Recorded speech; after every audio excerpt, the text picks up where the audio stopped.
how easy it is for them to jump ship or quit, whether it be relationships, jobs, careers, friendships, and things like that, and how kind of the values and the integral components of like I said, our grandparents, our mothers, our fathers, our grandparents, great aunts, and things like that, the ones that they had, the values and like I said, the integral system that they had, kind of missing right now. It's kind of, it interferes with this generation's ability to be able to have longevity in anything. Like I said, whether it's anything, a job, relationship, marriages, and things like that. So that's a conversation that we were having and that we wanted to bring to the table. That's a good conversation, and I felt like you was being light when you said I feel like it doesn't exist as far as them either paying homage or paying attention or listening to wisdom.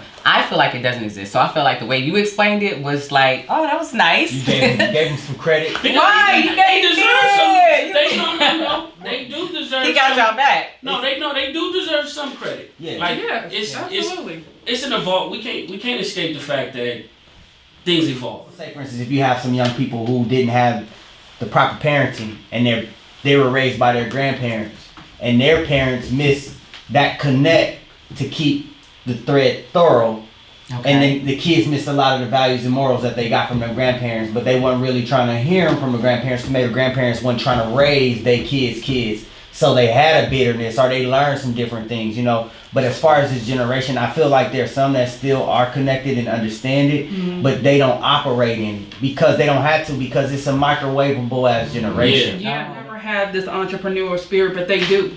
I heard about family legacy and creating intergenerational wealth when I was a little girl, but that was never manifested. My sons are talking about that now. And they're helping me. They're teaching me things about finances and credit that I didn't even know before. So I'm going to give that to this generation because they changed the game. But I do agree with you in the spirit of understanding that this generation also, a lot of young people have had to raise themselves. And we were talking about earlier how young people now feel like where some of us, even like our grandparents and generations older than me, like we stayed in situations that were toxic way past the expiration date. And how our young people are like, I don't have to put up with that. I'm not dealing with it. And so it's really, for me, there's no black and white or no cookie cutter way of really solving a problem, but understanding that you have to find balance and find wisdom in the experience. And that's basically what I'm talking about, because my sons, we brought this to the table yesterday, and I was basically pressing the idea that some things you have to stay loyal to, and even when you may not like the process, you have to finish it. But then they were saying, but if I don't like the process, I don't have to stay here. Right. And so we were kind of like going back and forth, and we just thought that would be a really great dialogue, because there's two perspectives, or there's multiple. This is a multi-layered situation.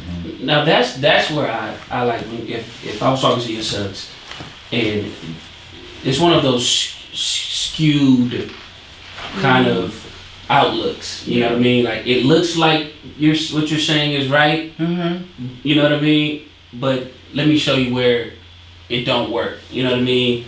So, you're right. You don't have to take this, right? But who does? They gotta take nothing. They gotta take shit. Right. If I want to go to work today, I don't have to go. Right. I'm gonna get fired. But here's the thing. They don't think about the consequence, the outcome.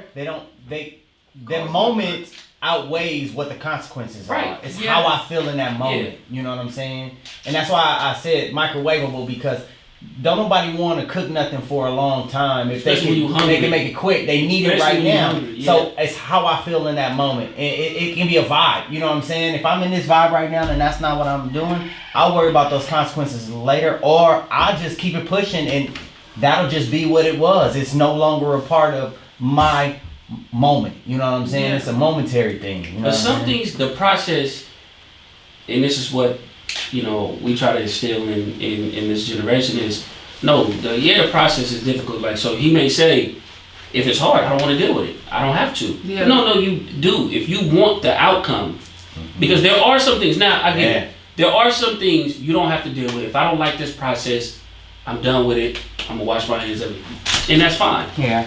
But there are some circumstances. That's not, like you said, that's not a cookie cutter philosophy. Yeah. It doesn't. You can't put that philosophy in every aspect of things you don't like. That's true. You feel what I'm saying? Yeah, for real. Because there's some things that you're only going to blossom through the process. It's no other way around. You have to go. You through have it. to go through it. It's Yeah. 0% success rate without going through this process. You will not graduate from college if you don't go through the classes. Example. It's not gonna happen. Yes, I don't care how yes. smart you are. Yeah. You can be very capable of intelligent and things like that. You will not get a college degree if you don't go through the 4 years of college and these classes and these prerequisites and these so forths and so forth. It's not gonna happen. Yeah. So I don't care how much you don't like class.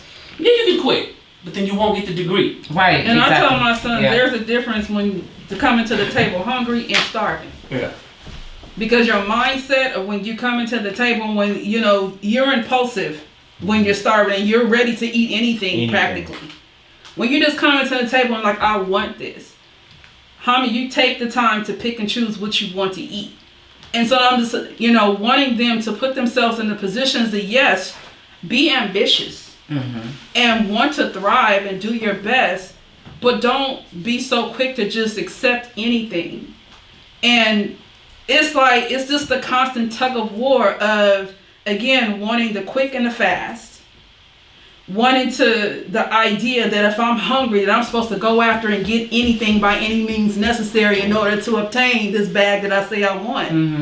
And understanding the consequences in the process of it. Right. Those are the What you biggest have to go things. through. What you have to go through and what's necessary to either walk away from or stay. Or stay involved in. Yeah. Yeah. That's the biggest thing that, I want them to find that balance. Yeah, that's big. And this all has to come by way of these type of conversations. Because when you say microwaveable, if the first thought is, if this is not gonna work, I'm jumping ship, right? It takes these conversations for that to even enter into their mind, for that to be a thought. Yeah. But I think they're a little more visual than we was, and even the generation before us. Our grandparents and things like that. They're a little bit more visual because, again, the generation before us, let's take our grandparents, because that's ultimately what we learn from, because our parents learned from them. Right. You know what I'm saying? Yeah. So you take the mindset of our grandparents that got instilled in our parents and things, and they ultimately instilled it in us. And that generation kind of had to accept what they got. Yeah. You know what I'm saying? Yeah. They had to accept what they got. And they accepted and they made the best of it.